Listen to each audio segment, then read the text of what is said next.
For those of us who've really thought about the big questions about existence, maybe grappled with finding meaning when the world feels chaotic, or maybe you've just had that weird, unsettling feeling of suddenly being aware of just being there in the middle of everyday life. You know that feeling.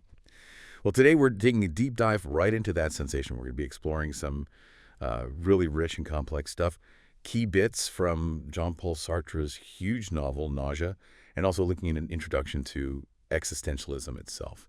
So our mission really is to unpack the main ideas of this pretty deep philosophical movement and figure out what this nausea actually is. It's definitely more than just a plot device in a book. It's like a lens, a way to understand how we relate to reality, to chance, contingency, and that often quite unsettling feeling of simply being. Yeah, and what's really interesting, I think, is that existentialism. Okay, philosophers wrote a lot about it, but fundamentally it's described as a shift in ordinary human attitudes.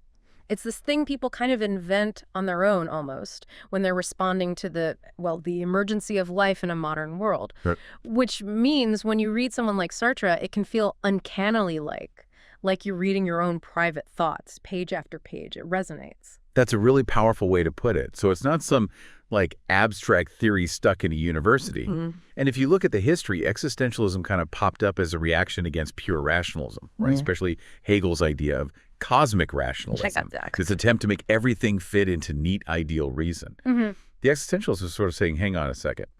There's a difference between what's reasonable, like what fits our logic, Mm-hmm. and what's rational in the sense of what actually exists, even if it's messy and doesn't fit our categories easily. They really hammered that distinction. Precisely. And that connects to how they push back against humanism, too. Humanism often put mankind right at the center, anthropocentric. Existentialism offers a different angle. Yeah. Maybe mankind is more like an accident, a byproduct. Our lives are governed by contingency, by chance. Which ties into things like Darwinian evolution, reinforcing that idea, perhaps. You definitely see the links, yeah. And in this view, a pretty challenging one, humans must confront nothingness. Right, confronting nothingness. It sounds pretty intense. Mm-hmm. And this philosophy doesn't pull any punches about the tough stuff. Suffering is a big theme. You have Dostoevsky saying suffering is the origin of consciousness, and Sartre himself saying life begins on the other side of despair. Yep. That really sets the stage, doesn't it? It absolutely does. Yeah. And this way of thinking really struck a chord with a wide range of people. You have the big names, the philosophers who really built the framework, Heidegger, Jaspers, Marcel, Sartre, of course, but also thinkers like Ortega, Buber, Berdyaev, even Whitehead touched on related ideas. And it wasn't just philosophy, was it? It seeped into literature in a huge way. Oh, massively. Much more than just academic papers. Think of Kafka, Unamuno, D.H. Lawrence, Malraux, Hess, Camus, Faulkner, too. Even poets you might not immediately connect, like Robert Frost in America. Some of his poems, like The Census Taker or Stopping by Woods, they touch on these deep existential vibes. Wow. So it shows it wasn't just an intellectual game. It was a real, deeply felt response to being human that showed up everywhere in creative work. So building on all that, Yeah. what was Sartre's unique contribution? What did he bring to the table specifically? Well, he had this classically brilliant French mind, as the intro puts it, very sharp, very focused on psychological ways of thinking. He was working in that Cartesian tradition, from Descartes, focusing on self-awareness. Sartre really dug into the cogito, this idea of the self that is and the self that watches itself being. Ah, that duality. Exactly. And from there, he explored other pairs. Knowing versus doing, being versus becoming, nature versus freedom. And later on, his big focus became freedom, this radical idea that we create our own essence through the choices we make. We're always becoming, never just fix. Okay, and that idea of becoming, of confronting existence, Mm-hmm. that leads us straight to Antoine Roquentin in Nausea. He's our main guy, a historian in this fictional town, Bouville. He's researching someone called the Marquis de Rolbon. Right.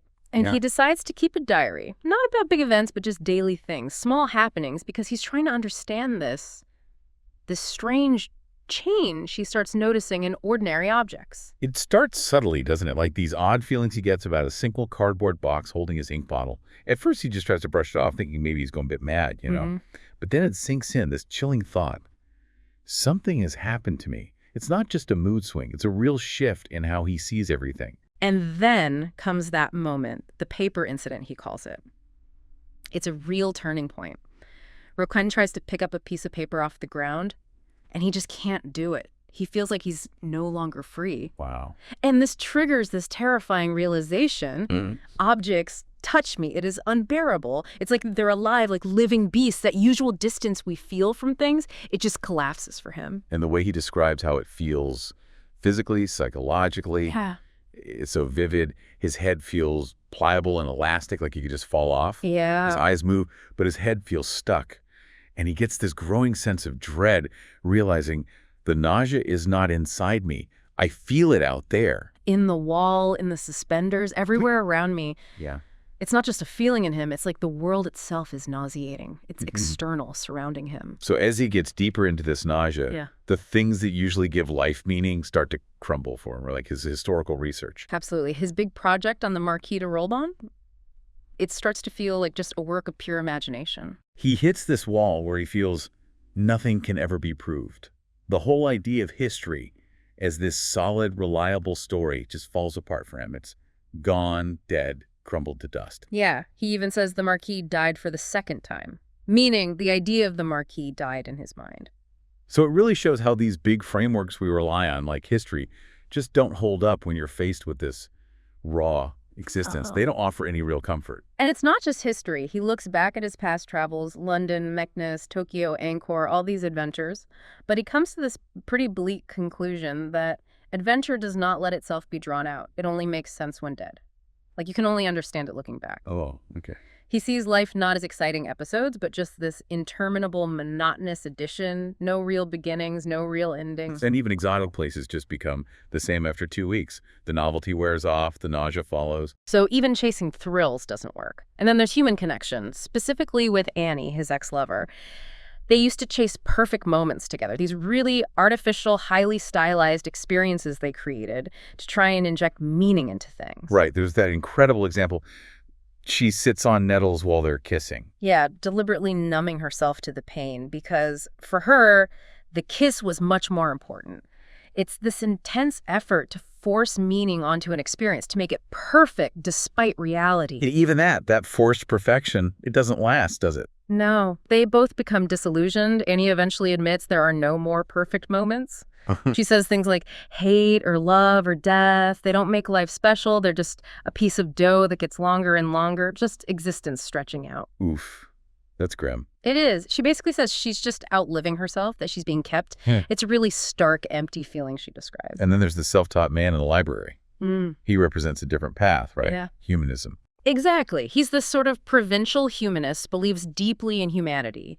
He's methodically reading his way through the library's encyclopedia A to Z, trying to absorb everything. Trying to connect through knowledge. Right. And he talks about these moments of deep connection he felt, like in a WWI prison camp or at Mass, where he says he learned to believe in men.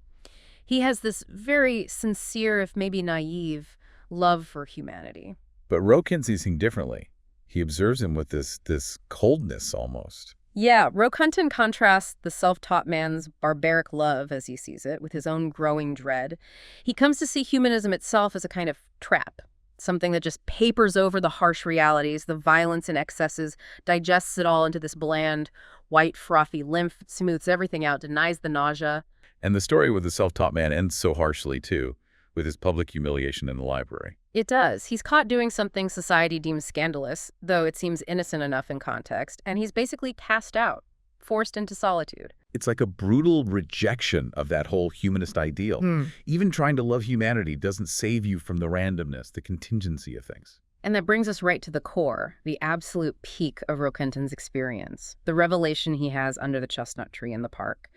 This is where existence itself unveils itself. It stops being just an idea, an abstract category, and becomes, as he says, the very paste of things. The description is so visceral. The tree bark like boiled leather, this awful smell, everything just letting themselves drift into existence, this obscene nakedness, it's raw, unfiltered reality hitting him. Exactly. And it's here that the key existentialist idea of contingency just slams into him. He gets it.